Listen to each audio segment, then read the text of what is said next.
PDF के लिए Telegram join करें। डिक्टेशन स्टार्ट होगा 5 सेकंड के बाद।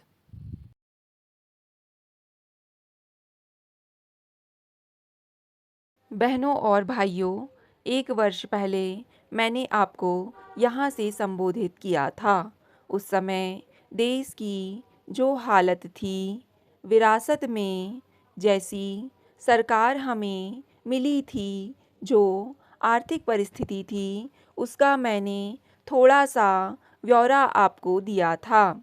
1 वर्ष हुआ, उसी परिस्थिति में, उसी संकट में, उसी प्रयास में हम लगे हैं और यह कहते हुए मुझे खुशी हो रही है, काफ़ी भिन्न है पिछले वर्ष की परिस्थिति से। देश में एक स्थिरता का चित्र आपके सामने नज़र आता है। पिछले वर्ष स्थिरता के बारे में कुछ प्रश्न चिन्ह थे, इसमें कोई संदेह नहीं है। लेकिन आज देश के भीतर या बाहर साबित हुआ है और जो भी हमारा कार्यक्रम आर्थिक सुधार का और सामाजिक सामंजस्य को बनाए रखने का हमने उठाया था, आगे बढ़ा है। यह यशस्वी हुआ है। हालांकि इसमें बहुत कुछ आगे करना बाकी है। मैंने पिछले साल सरकार की तरफ से एक नया तरीका अपनाया था, सहमति का। मैं आज भी सोचता हूँ कि वही तरीका हमारे देश के लिए ठीक है, क्योंकि जितनी समस्याएं देश की हैं, वे दलगत समस्याएं नहीं हैं। दलों से परे, दलों से ऊंचे और सारे देश की समस्याएं हैं। समूचे देश की, तो फिर उन्हें उसी प्रकार हल करना चाहिए। सभी दलों से, सभी वर्गों से, सभी सदस्यों से बात करके और सबसे विचार विमर्श करके ही इनको हल किया जा सकता है।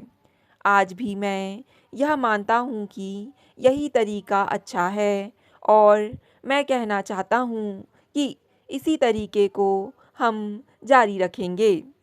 जहाँ तक कि आर्थिक व्यवस्था का सवाल है, काफ़ी सफलता हमें इस दिशा में हुई है।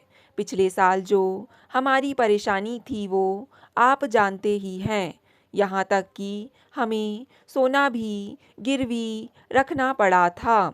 1,000 करोड़ से ज़्यादा हमारे पास विदेशी मुद्रा नहीं थी। शायद 1 सप्ताह के अंदर हम बाकीदार बन जाते और हमारी साख एकदम राख में मिल जाती। ऐसे समय में हम आगे बढ़े हैं, कुछ सावधानी से फूंक फूंक कर कदम रखते हुए, और आज मुझे यह कहते हुए बड़ी खुशी हो रही है कि हमारी विदेशी मुद्रा 17,000 करोड़ तक पहुंच गई है और बाहर से किसी भी चीज़ के आयात करने में जिसमें हमें आवश्यकता है, आज किसी प्रकार की परेशानी नहीं है। दूसरी तरफ वर्ष भर के प्रयास के बाद अब हमारे निर्यात भी कुछ बढ़ने लगे हैं। भाइयों और बहनों, बाहर से जो अपने यहाँ औद्योगिकरण के लिए पूंजी लगवाने की हम कोशिश कर रहे थे, उसमें भी सफलता मिली है।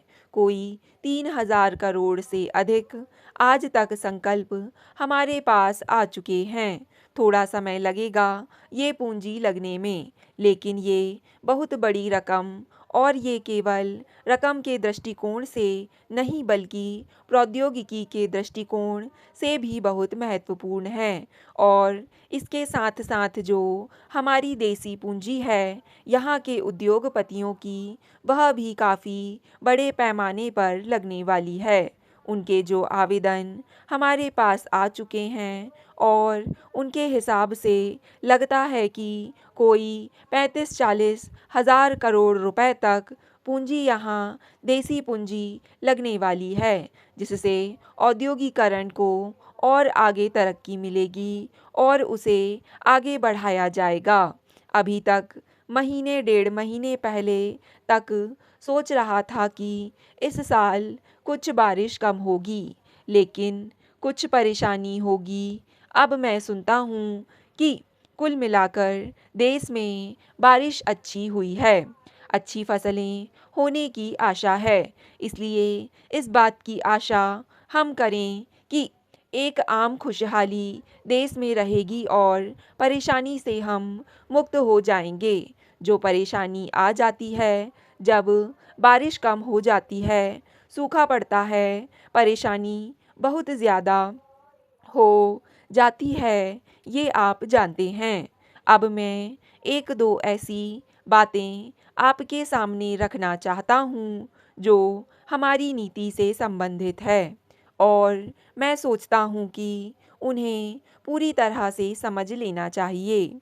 मैं यह आपसे पहला सूत्र यह कहना चाहूँगा कि हम एक बृहत कार्यक्रम में लगे हुए हैं, बहुत बड़े कार्यक्रम में, आर्थिक प्रगति के कार्यक्रम में, देशव्यापी कार्यक्रम में। 10वीं पंचवर्षीय योजना जिसमें कोई 8 लाख करोड़ रुपए की लागत लगने वाली है, पैसा लगने वाला है, ऐसे कार्यक्रम में हम लगे हुए हैं। जब इतने बड़े कार्यक्रम में हम लगे हुए हैं तो ये परम आवश्यक है कि हमारा ध्यान एक तरफ रहना चाहिए, उस पर केंद्रित होना चाहिए। उस कार्यक्रम पर इधर-उधर हमारा ध्यान नहीं जाना चाहिए। हो सकता है कि इस ध्यान को इधर-उधर हटाने के लिए कुछ व्यवधान आएंगे, कुछ बाधाएं आएंगी, कुछ को लाया जाएगा जानबूझकर या कुछ परिस्थिति में आएगा, लेकिन उन छोटी-मोटी समस्याओं को हम हल अवश्य कर लेंगे। महोदय, 1965 में पाकिस्तान के साथ हमें फिर संघर्ष में उलझना पड़ा और हम उसके भारी व्यय से उभर भी ना पाए थे कि भयंकर सूखा पड़ा। 3 वर्ष तक वर्षा नाम मात्र को ही हुई और अचानक हमें अकाल जैसी स्थिति का सामना करना पड़ा। लेकिन यह हमारी जनता के साहस, धैर्य तथा उनकी सहयोग भावना का परिचायक है कि इतनी निराशापूर्ण स्थितियों के बावजूद अकाल से एक भी मौत नहीं हो पाई। निसंदेह अमेरिका से हमें बहुत सहायता मिली, अन्य देशों ने भी सहायता की, स्वयंसेवी संगठनों ने सहायता दी और वह एक ऐसा समय था जब हम कृषि के नए तौर तरीकों की शुरुआत कर सके। उन दिनों 1966 में मैं अमेरिका यात्रा पर आई थी और तब जो मुख्य सवाल मुझसे पूछा गया था वह था, क्या भारत में लोकतंत्र जीवित बना रह सकता है? क्या आप बढ़ती हुई आबादी के लिए खुराक जुटा सकती हैं? बाद में हमने अखबारों में ऐसी सुर्खियां भी देखी, क्या भारत जीवित रह सकेगा? क्या आप सबने देख लिया है कि भारत आज भी जीवित है? वहाँ लोकतंत्र की जड़ें बहुत मजबूत हुई हैं और आज गेहूँ, चावल जैसे अनाजों की हमारी उपज पर्याप्त है। स्टॉप। डिक्टेशन पसंद आए तो वीडियो को लाइक तथा चैनल को सब्सक्राइब करें।